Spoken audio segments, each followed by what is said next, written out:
Bonjour et bienvenue sur l'Expression Topcom, le portail de la communication et du management. La gestion de budgets internationaux est-elle réservée aux groupes et réseaux internationaux? Non, répond l'agence Dufresne Corrigan Scarlett, dont le président Patrick Corrigan estime que l'international n'est pas une question de réseau, mais de compétences. À l'appui de sa démonstration, il évoque le recrutement récent de 2 talents internationaux sur la création et le planning stratégique. Non content de cela, il commente la création début 2012 d'une nouvelle entité, baptisée Mademoiselle Scarlett. Nous recevons donc aujourd'hui Patrick Corrigan, président de Dufresne Corrigan Scarlett. Bonjour. Bonjour. Alors, faites-nous un rapide historique, présentation, positionnement de l'agence, et puis son staff, ses résultats, son activité. Alors, l'agence Dufresne Corrigan Scarlett a été fondée en 1988. Donc, si vous voulez être gentil avec moi, vous me dites que c'est une agence qui a beaucoup d'expérience. Si vous n'êtes pas gentil avec moi, vous dites que c'est une vieille agence. Et les deux sont vrais, je vous rassure. Bon. Ce qui est Le tout, c'est que ce soit une agence qui est bien vieillie. Alors, non, c'est pas que ce soit une agence qui est bien vieillie. Ce qui est exceptionnel, c'est que cette agence ait réussi à s'adapter à l'évolution successive du métier. Et c'est ça qui en fait sa qualité première, c'est d'avoir réussi à s'adapter à chaque fois aux évolutions pour pouvoir répondre aux attentes des clients et pour pouvoir réussir. Modestement, on n'est pas un champion du monde, mais l'important c'est d'être excellent dans sa division. Et je pense que nous avons cette capacité à nous renouveler pour pouvoir suivre le marché et continuer à exister depuis 1988. D'accord. Sinon, nous sommes une agence, je dirais, classique, généraliste. Alors, nous étions une agence classique, généraliste, avec un développement conséquent dans l'alimentaire, dans la distribution, avec des budgets aussi prestigieux que Porsche, que Bonne Maman, Interstack, enfin Bonduelle, des budgets significatifs.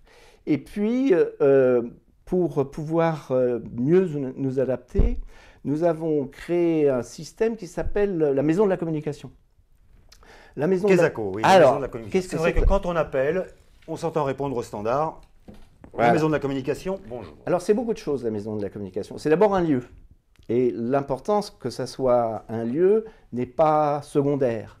C'est-à-dire que ça permet de regrouper, de rassembler dans un même lieu géographique des compétences très diversifiées.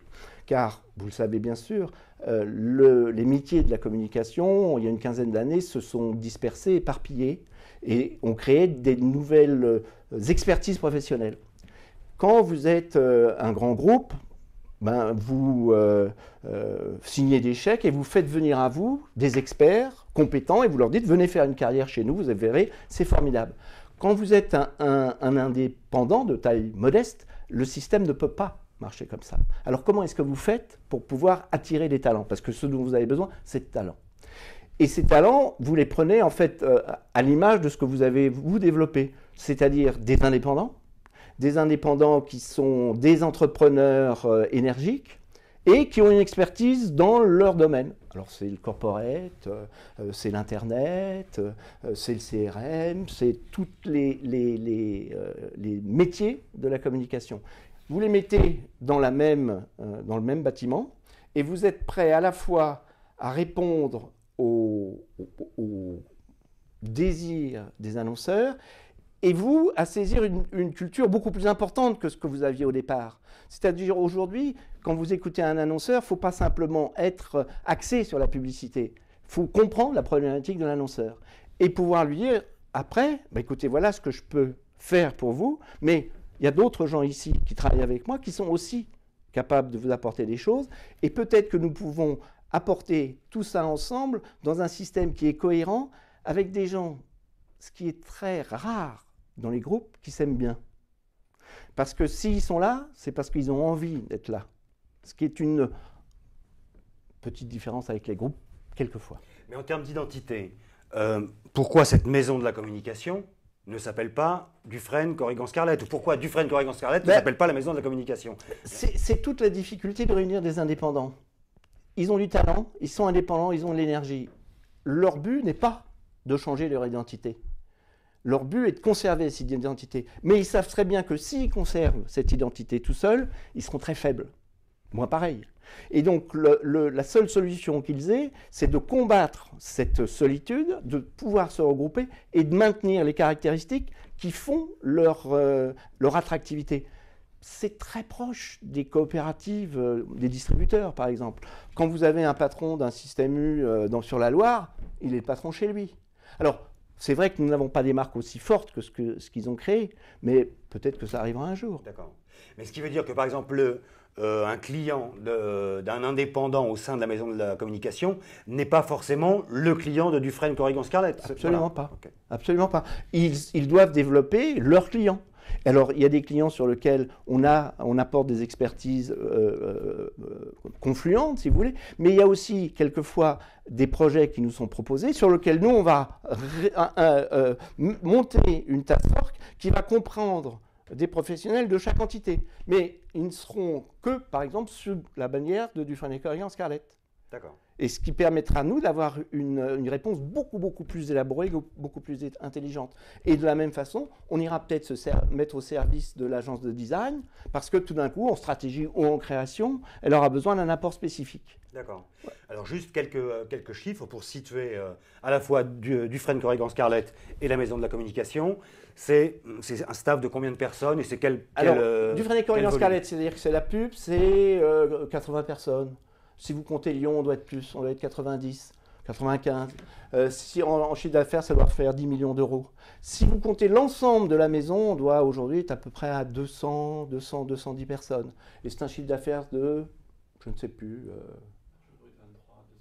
23 millions de... Oui, 23 millions. Ça intègre également l'achat média ou pas?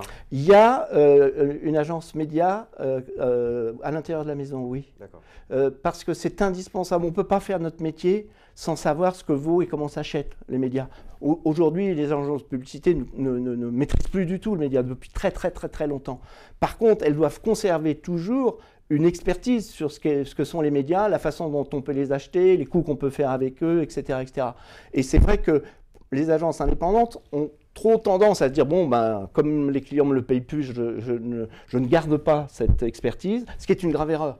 Parce que vous ne pouvez pas faire de la publicité si vous ne savez pas comment ça marche les médias. Et donc nous, un, on a un directeur média à l'agence, et deux, on a le soutien d'une centrale. D'accord. Alors j'ai cru comprendre qu'il y a eu deux recrutements importants récemment en termes d'ambition. Tout à fait. Qui sont Yves Corbeil et Alexandre Meyer. Oui. Petite présentation. En quoi est-ce que c'est important pour l'agence? En quoi leur profil est important pour vous? Parce qu'ils sont radicalement différents de ce qu'on a toujours engagé. Ce sont des gens qui sont étrangers, anglo-saxons, qui sont nés hors de France, qui sont nés avec des doigts palmés pour taper sur des claviers et regarder des ordinateurs, qui sont international natives, c'est-à-dire qu'ils ne sont pas canadiens ou bien georgiens, ils sont internationaux de naissance, je dirais. Et donc ça apporte une différence culturelle qui est absolument essentielle aujourd'hui. Ils s'expriment en anglais, ils ont une culture anglo-saxonne. On peut imaginer qu'une agence comme nous, dans 5 ans, parlera totalement anglais. Pas simplement lors d'une présentation, mais sera totalement internationalisée. C'est par des ajouts comme ça qu'on peut modifier la culture d'une agence. Parce que pourquoi est-ce qu'on veut cette ambition internationale qui peut paraître, je dirais, exagérée pour une agence de notre taille? Alors d'abord, elle se fait d'une façon extrêmement pragmatique, comme toute internationalisation d'agence de publicité. C'est-à-dire qu'une agence de publicité devient internationale parce qu'un client se développe à l'international. Donc, en l'occurrence, chez vous, il s'agit de... C'est Desperados et Bonne Maman. Donc, c'est des marques que nous portons depuis le début. C'est-à-dire que... Et quand Procter a commencé avec ses agences, c'est comme ça qu'ils ont fait. C'est-à-dire que c'était des marques qui étaient portées par les agences sur le marché intérieur. Et un jour, ces marques se sont développées à l'international et tout à fait naturellement, elles se sont tournées vers les gens qui connaissaient mieux leurs marques en disant « accompagnez-nous ». C'est donc exactement les propositions qu'on a eues d'Espé et de Bonne Maman. Est-ce que vous êtes capable de nous accompagner? Pour nous, c'est une opportunité extraordinaire. Donc, dans un premier temps, il s'agit simplement de suivre l'évolution des clients, puisque un client c'est sacré, quand ça a un besoin, le rôle de l'agence c'est de répondre à ce besoin. La deuxième chose qui est peut-être plus importante sur le long terme, c'est qu'aujourd'hui, même pour un client national, vous ne pouvez plus vous comporter comme une agence locale. Ça n'existe plus le local. On doit être la bonne agence pour une petite planète. Et donc, on doit avoir face à quelqu'un qui veut se développer sur le marché national la même culture, la même capacité de voir, de prendre des informations, de raisonner et de proposer, comme étant un intervenant mondial. Et aujourd'hui, il y a un truc qui s'appelle Internet qui permet ça. Vous n'avez pas besoin d'avoir un réseau extrêmement structuré. Il y a des technologies qui mettent ça à portée de la main. Il faut les saisir, c'est tout. Mais quand on prend justement une marque comme Bonne Maman, en termes d'international, ça concerne quel marché hors France? Vous avez tout le marché européen. On est en Allemagne, on est en Angleterre, on est en Italie, on est en Espagne, on est en Hollande, on développe aux États-Unis. Sur Bonne Maman, vous avez un territoire de marque qui est extrêmement solide, extrêmement construit, extrêmement ancien, qui demande des adaptations quand vous allez dans d'autres pays.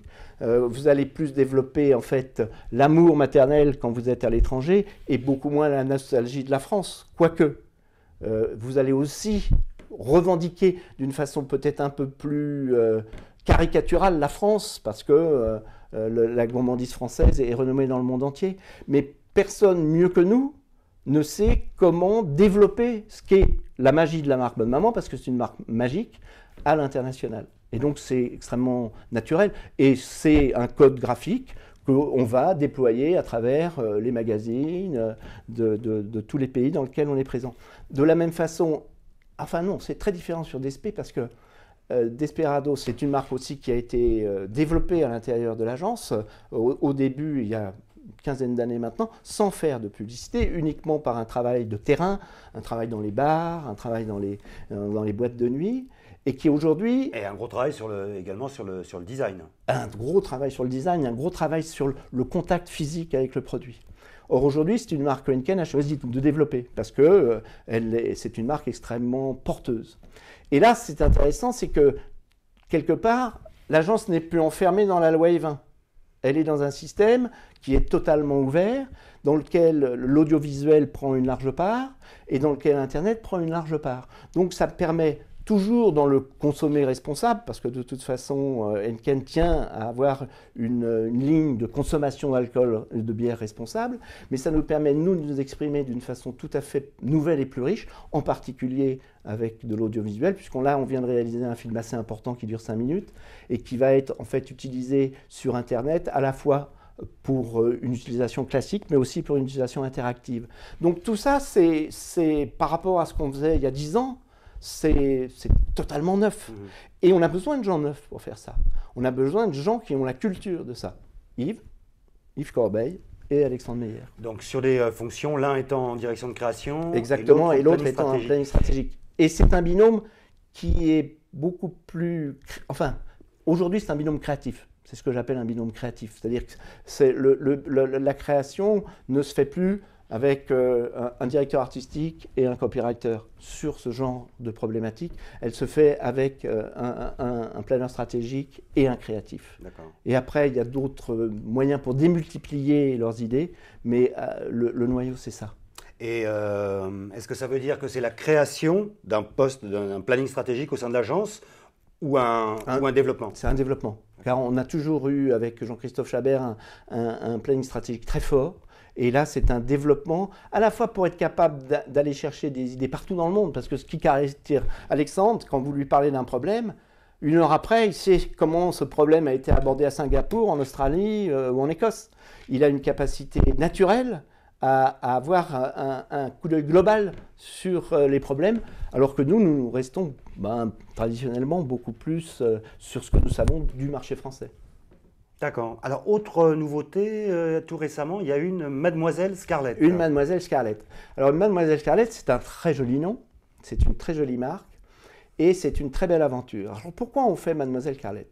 D'abord, comme d'habitude, parce qu'il y a à la base l'énergie d'un homme. Il y a l'énergie, l'envie et le talent d'un homme. Cet homme, c'est Bois-Laurent. Bois-Laurent, c'est un garçon qui a envie, qui aime la publicité et qui a envie d'entreprendre. Et quand vous avez la chance de voir passer ça dans votre radar, c'est pas quelque chose qu'il faut louper. Et deuxièmement, il a un projet, et ce projet, en fait, est en phase avec l'évolution du marché et avec aujourd'hui des attentes d'annonceurs qui sont extrêmement différentes des nôtres. C'est-à-dire des attentes d'abord de valeur faciale de la prestation beaucoup plus basse. C'est-à-dire que je ne veux pas m'engager avec une agence pour un montant extrêmement élevé. Je veux pouvoir sortir de la relation aussi rapidement que j'y suis entré.